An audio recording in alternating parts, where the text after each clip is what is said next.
ছোট্ট ল্যাবে একা বসে আছে বিজ্ঞানী আরিফ। তার স্বপ্ন একটি এমন রোবট তৈরি করা যে কথা বলতে পারবে।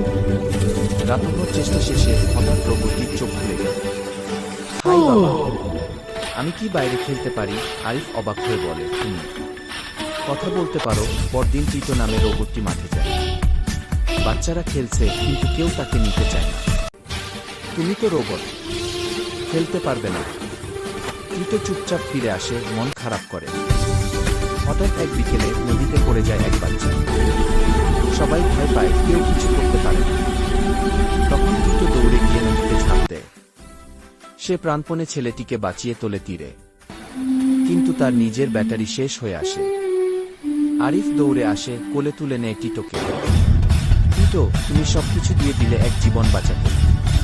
টিটো আসতে বলে, বাবা, আমি কি খেলাটা জিতেছি? আরিফ কাঁদতে কাঁদতে নতুন ব্যাটারি বসায়। টিটোর চোখে আবার আলো জ্বলে ওঠে। সব বাচ্চারা চিৎকার করে, টিটো, টিটো, মানুষ হও বা রোগ, যার হৃদয়ে ভালোবাসা আছে সেই সত্যিকারের নয়। তোমার মনে হয় ভালোবাসাই সবচেয়ে বড় শক্তি? তাহলে লাইক করো, শেয়ার করো আর সাবস্ক্রাইব করতে ভুলো না।